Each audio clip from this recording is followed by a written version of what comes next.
নমস্কার, আপনারা শুনছেন রাত জাগা গল্প। আমার নামটা গোপনীতা। আজকের গল্প হলো নোটন, ভবানীপ্রসাদ দের লেখা। রাত জাগা গল্প যদি আপনাদের শুনতে ভালো লাগে তো দয়া করে চ্যানেলটিকে সাবস্ক্রাইব করে দেবেন এবং অবশ্যই বেল আইকনটা টিপতে ভুলবেন না। এবং আপনাদের কোনো যদি গল্প শুনতে ইচ্ছা হয় তাহলে নিচে ডেসক্রিপশনে দেওয়া মেল আইডিতে আপনারা আমাদের গল্পগুলো মেল করে দিতে পারেন। আমরা সেটা আপনাদের সামনে অডিও বুক ফরম্যাটে তুলে ধরার চেষ্টা করব। ধন্যবাদ। বুকিং কাউন্টারের ভিতর টাকা সমেত হাত ঢুকিয়ে দিয়ে অতনু বলল, হাওড়ার টিকিট দিন একটা। কাউন্টারের ভেতর একজন বুড়ো মানুষ রেল কোম্পানির ঢাউস খাতায় পেন্সিল দিয়ে এক মনে কি হিসেব লিখছিলেন।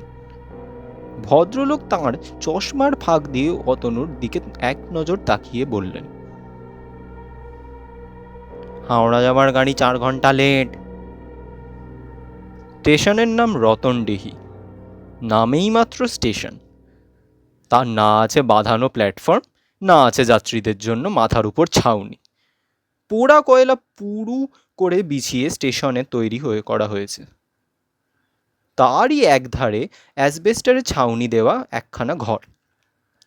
সেটাই স্টেশন মাস্টারের অফিস, সেটাই বুকিং কাউন্টার। স্টেশন থেকে মাইল চারেক দূরে ফুলডুংরি গায়ে বড় মাসির কাছে বেড়াতে এসেছিল অতনু। গ্রাম সেবিকার চাকরি করেন বড় মাসি। ফুলডুংরিতে আছেন গত 5 বছর। তিনি অতনুদের বাড়ির সবাইকে সেখানে বেড়াতে আসতে বললেন প্রত্যেক চিঠিতে। মাধ্যমিক পরীক্ষার পর অতনু একাই এসেছিল সেখানে। এখন আবার কলকাতা ফিরে যাচ্ছে। ট্রেন 4 ঘন্টা লেট শুনে ধীরে ধীরে স্টেশন থেকে বেরিয়ে এলো সে। সামান্য দূরে মাঝ মাঠে পেল্লায় একটা গাছ।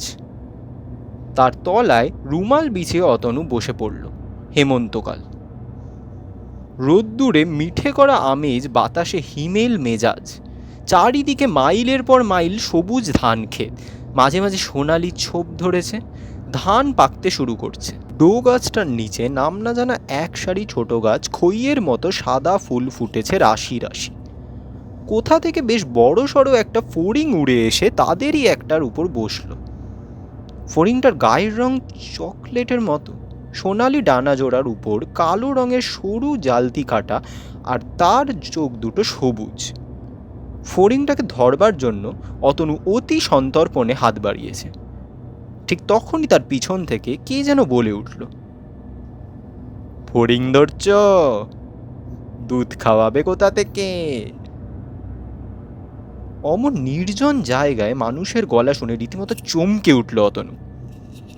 ফড়িংটা উড়ে পালালো। অতনু পিছন ফিরে দেখল 13-14 বছরের একটা রাখাল ছেলে, মাল কোঁচা দিয়ে কাপড় পরা। ছেলেটা তার হাতের বড় লাঠি গাছা মাটির উপর দাঁড় করিয়ে ধরে মিটিমিটি হাসছে। অতনু বিরক্ত হয়ে বলল, ফড়িং আবার দুধ খায় নাকি? কে তুমি? ছেলেটা বিজ্ঞের মতো বলল, ফড়িং ধরলে বনতুলসী গাছের কচি ডাল ছিঁড়ে সাদা সাদা দুধ বের করে খাওয়াতে হয়। এখানে তো বনতুলসীর ঝাড় নেই, ফড়িং ধরলে তাকে কি খাওয়াবে শুনি? বাহ, তুমি বেশ মজার কথা বলো তো। তোমার নাম কি? নোটন গো, নোটন। তা তোমাকে তো চিনতে পারলাম না দাদা। ফুলডুংরির গ্রাম সেবিকা শ্যামলী সমাদ্দারকে চেনো? তিনি আমার বড় মাসি, আমাদের বাড়ি কলকাতায়। এবার বুঝেছি তুমি কে। তুমি হলে গিয়ে কলকাতার দাদা। তোমার কোকড়ানো চুল আর ফর্সা রং দেখেই বুঝতে পেরেছি। তুমি তো ভালো দিদিমণি, হাত দিয়ে আমার জন্যে সুন্দর সুন্দর জামা পেন্টুল পাঠিয়ে দিও। ফুলডুংরি অঞ্চলের লোকজন বড় গরিব। বড় মাসি বছরে 2-1 বার কলকাতা যান। সেখানকার আত্মীয় আর বন্ধুদের কাছ থেকে পুরনো আর ছোট হয়ে যাওয়া শাড়ি, ধুতি, জামা, প্যান্ট চেয়ে আনেন তিনি এখানকার গরিব মানুষদের জন্য। তারাই তাকে ভালো দিদিমণি বলে ডাকে। তারই মুখে অতনু শুনেছে বটে এখানকার একটা ছেলে তার জামা প্যান্ট পেলে আর কিছু চায় না। তাহলে নোটনই সেই ছেলে? অতনুর ফর্সা রং আর কোকড়ানো চুলের কথা বড় মাসির মুখেই শুনে থাকবে নোটন। তোমরা থাকো কোথায়? নোটন দূরে একটা গ্রামের দিকে হাত দেখিয়ে বলল, ওই হতায়। এখানকার কাছে পিঠে দেখার কিছু নেই? নোটন একটু ভেবে বলল, আছে ওই কি, চলো তোমাকে দেখিয়ে আনি। রাঙামাটির এবড়ো খেবড়ো রাস্তা ধরে চলতে লাগলো তারা। আগে আগে নোটন, তার পিছনে পিছনে অতনু। বর্ষাকালে ভিজে পথে গরুর গাড়ি চলে। চাকার চাপে সারা পথ বরাবর লম্বা এক জোড়া গর্ত হয়ে গিয়েছে। সেই গর্তে পা পড়লে নির্ঘাত মুচকে যাবে। নোটন কিন্তু কেমন সহজে তত্তর করে এগিয়ে চলে যেতে লাগলো। অবশেষে তারা যেখানে গিয়ে পৌঁছালো সেখানে একটা বুড়ো তেঁতুল গাছের তলায় মন্দিরের মতো একটা ইমারত। সেটা বহু পুরনো আর ভাঙাচোরা। ভিতরে কোনো মূর্তি নেই, কেবল বেদির মতো বাঁধানো কিছুটা জায়গা। এটা কোন ঠাকুরের মন্দির? এটা মন্দির নয়, পীর বাবার দরগা। সবাই দরগায় সিন্নি দেয়, পোড়ামাটির ঘোড়া দেয়। ঘোড়া দেয় কেন? পীর বাবা তো ঘোড়ায় চড়েই ঘুরে ঘুরে লোকের ভালো করে বেড়ান। কত মাটির ঘোড়া জমেছে দেখছো না? অতনু দেখল সত্যি দরগার পিছনে সেই বড় তেঁতুল গাছটার তলায় অগন্তি ছোট ছোট পোড়ামাটির ঘোড়া দেওয়া। ব্যাগ থেকে ক্যামেরাটা বের করে দরগার একটা ছবি তুলল সে। ওটা কি কলকাতার দাদা? ওটা দিয়ে কি ফটো তোলে? হ্যাঁ, তোমার একটা ছবি তুলবো।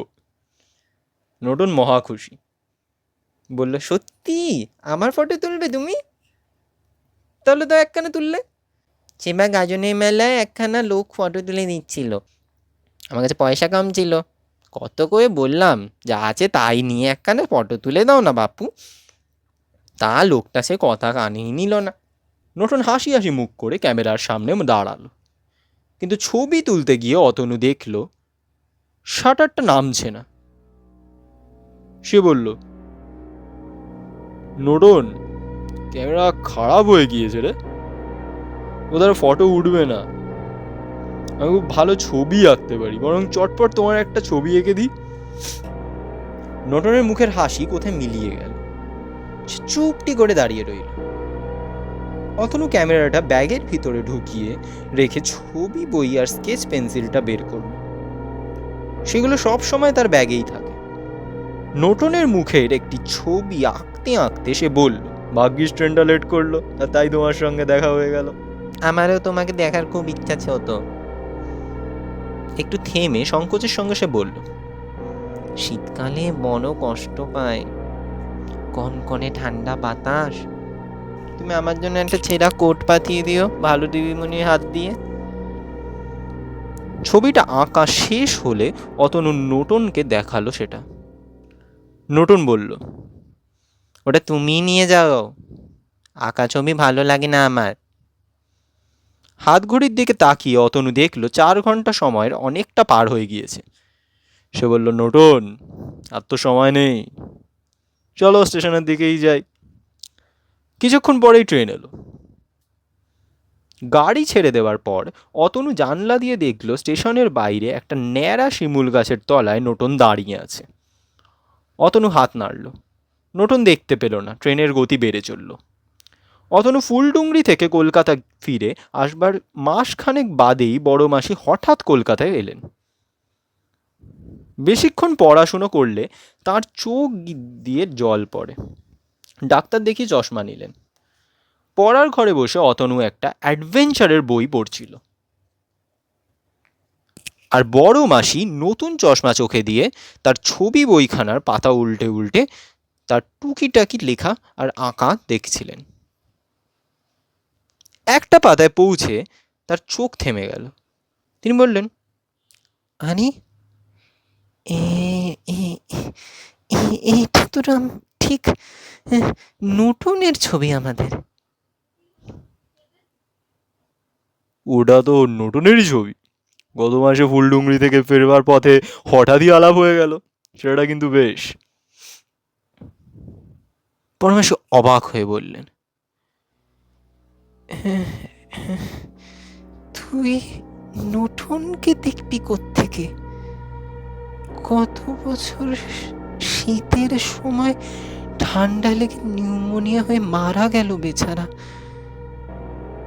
খুব নাম করতো ছেলেটা, বলতো কলকাতার দাদা যদি জানতে পারে ঠান্ডা লেগে আমার অসুখ করেছে, তাহলে সে ঠিক আমার জন্য একটা ছেঁড়া কোট পাঠিয়ে দেবে।